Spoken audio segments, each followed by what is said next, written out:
No matter what you're doing, it just takes over. It's an escape. That's really what it is. That's probably one of the bigger things I've learned since being here, is that everything I was doing was just an escape from reality. I did not want to deal with the consequences or anything else I had to do with life. I was really just trying to chase this facade that I was putting on. I went out to a rehab in Arizona and I talked to the people that were getting treatment there. One person that I talked to was named JT, and he shares his story of gambling addiction and his experience at the facility in this video today. JT McEwen from New York. I was just tired of not being happy. I spent a lot of time hurting myself and everybody that cared about me. And I just started isolating, and I really felt hopeless, honestly. And I knew for a while that I was going to have to take extreme measures to get the problems I had at hand under control. And just tired of seeing my friends progress in life, who was getting married, this and that. And I was just like, I have to make a change. What I'm doing just simply wasn't working. So decided to get on the plane and come to Arizona. Yeah, I appreciate you talking to me. We're going to be diving into problem gambling, your experience, and a little bit of my experience as well. But I just appreciate you being open and honest and joining me for this. Yeah, of course, man.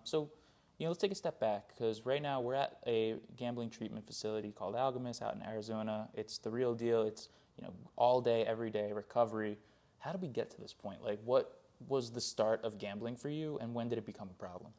So I started gambling in high school, dice games, CeeLo, all that fun stuff. But I started sports gambling, which is really what was my biggest vice when I was 19. It's about 8 years ago. I was in college, working a job bartending. Never really had to struggle to earn money.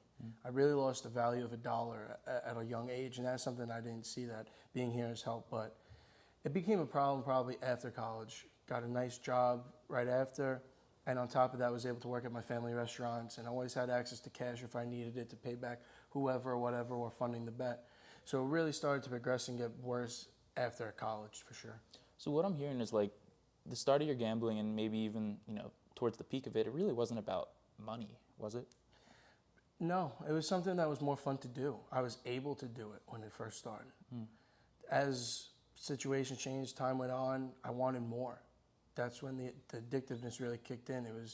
The money was never the issue. It was just the pridefulness of it. My ego was like, X amount, I always wanted to double it. There was always that possibility of that next big hit, that next fix. And it's kind of like proving that you were right, proving that you knew what was going to happen. I was the exact same way. We weren't really well off. My family, we were middle class, so we were completely fine. I wasn't ever hungry. I wasn't ever struggling for anything. I had everything I needed. So for me, it wasn't about money, but I kept telling myself it was. Yeah. It was really like a sense of meaning for me. Do you feel like maybe you used gambling as a form of trying to develop purpose?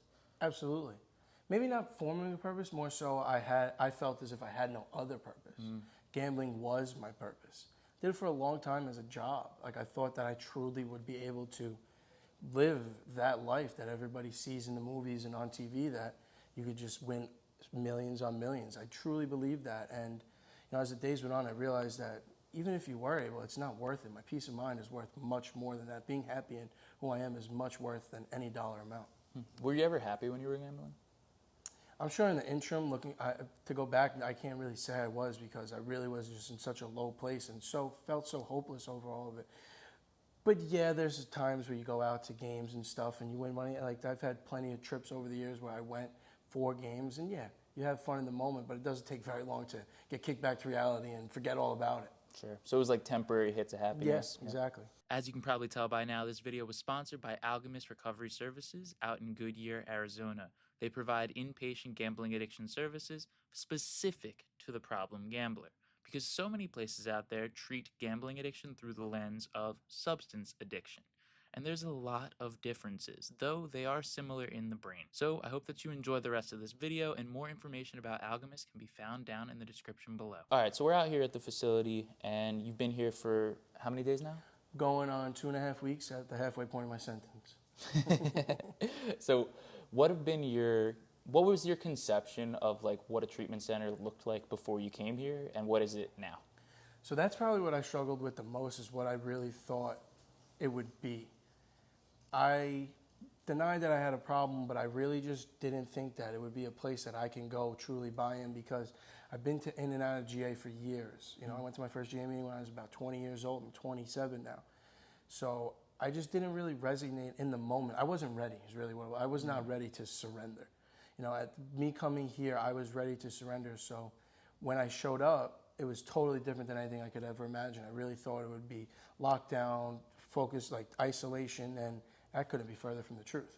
Yeah, I mean, like we're literally sitting in a room with a ping pong table. All the guys are in there having like They're lunch playing or dinner. cornhole outside. Who's cooking what for the guys? It's awesome. Got the pool. I mean, this is an ad, so we're talking about it a little bit, but it's been shocking to me as well to come here because, as someone who's working with Algamus, the priority for me is always to drive website traffic. So that's what I've seen. I haven't seen the facility. I haven't seen the treatment plan and what people are doing when they're here. So it was really cool for me to come into your group session earlier today. I want to thank you. Give it a little bit of life. Yeah, exactly. Thank you again for having me in. We were talking about what people's plans were for when they leave the facility, and you want to talk about, what's your plan when you head out? My plan is to really continue everything I'm learning here. The hard part starts when I get out of here. Yeah. Like we're talking about, it is very nice. It's almost too cushy in a way. But when you're around the group of guys and everybody we have here and the tools that you really have access to, you find that sense of purpose we were just talking about. It's not just, I was a gambler. Everybody has so much more to offer. And for someone like me, I didn't remember that for a while. So my plan is to just really implement that and find something that I enjoy doing. Sending a message, if you could help somebody in a way, it's really all it's about. I spent so much time not caring about myself.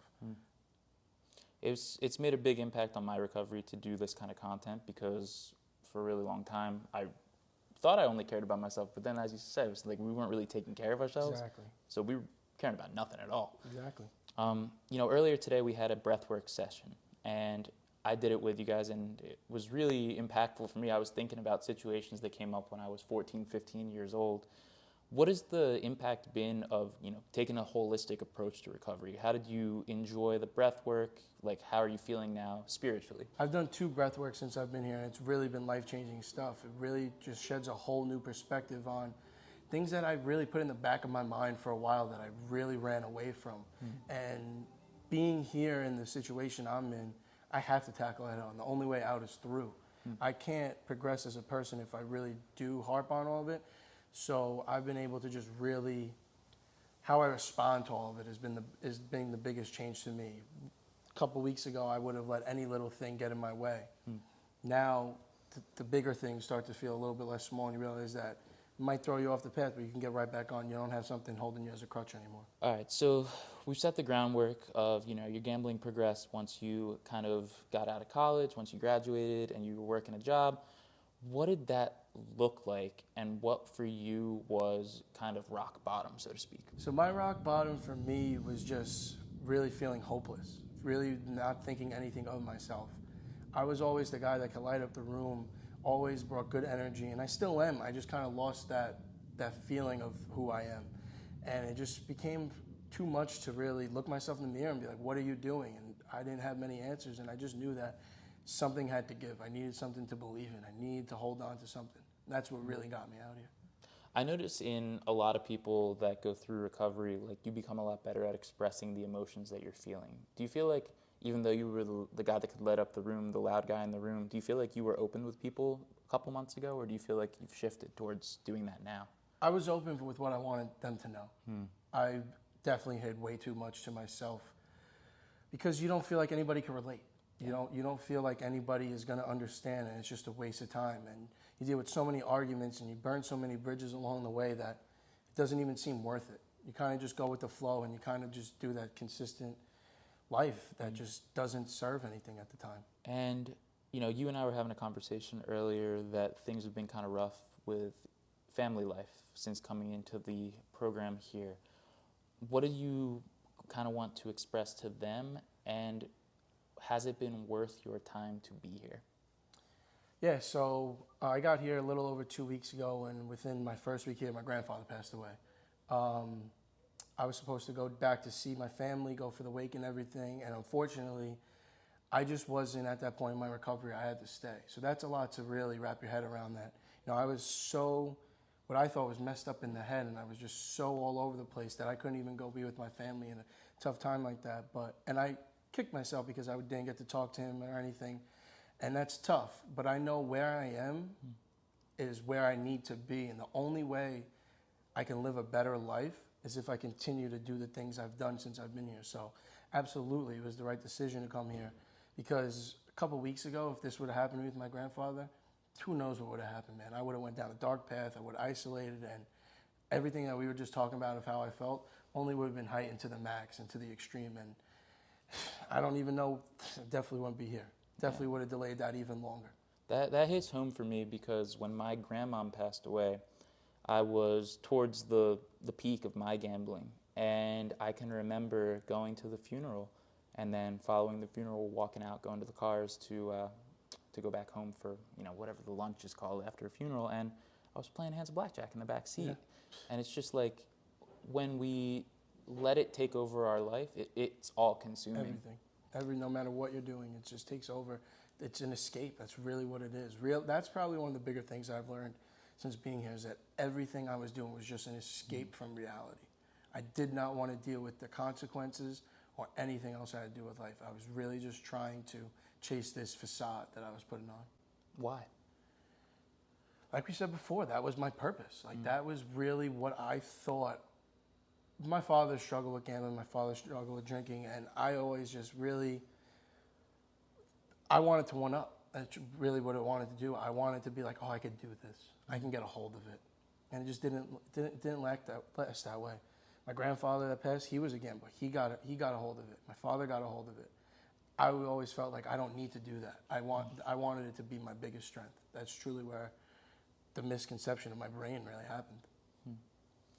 To someone who's wanting to stop gambling, but they're nervous about going out and seeking help, what would you say to them now, 2.5 weeks into this? Well, first I would say it could always get worse, and you got to want it, and you got to be ready. I struggled for a long time to surrender, a long time. I told myself I could do something, and it's not easy to give up something you love. I loved gambling. I'm sure you did too. Yeah. It was my favorite thing to do, but I can't be who I need to be if I'm doing something like that. And truly being ready and truly being able to reflect on yourself and own up and stop hiding all those things that you kept, you have to be ready to do that for this to do anything. You can't white knuckle it. Really appreciate you being open and honest with me, sitting down and having this conversation in the 105-degree heat, and that's why my shirt is turning a different color. I don't know. Maybe you get used to it. It's the only knock I can think of the facility is that it's located in the middle of the desert. Yeah. But once again, I appreciate you sharing your story. If you could go back and share one word with yourself just a year ago, other than, don't gamble, what would you say to yourself? If you don't start, you can't go. If you don't start the process of really taking care of what you got to take care of, you're just going to be in the same place you're going to be. You're never going to make any progress. So you got to get up, you got to do what you want to do, and you can't just point the finger anymore. You can't feel bad for yourself. You have to let go and believe in something, because I didn't believe in myself. The minute I stopped believing in it, looking to believe in myself and believe in something else, is the minute that I started to feel something about myself again.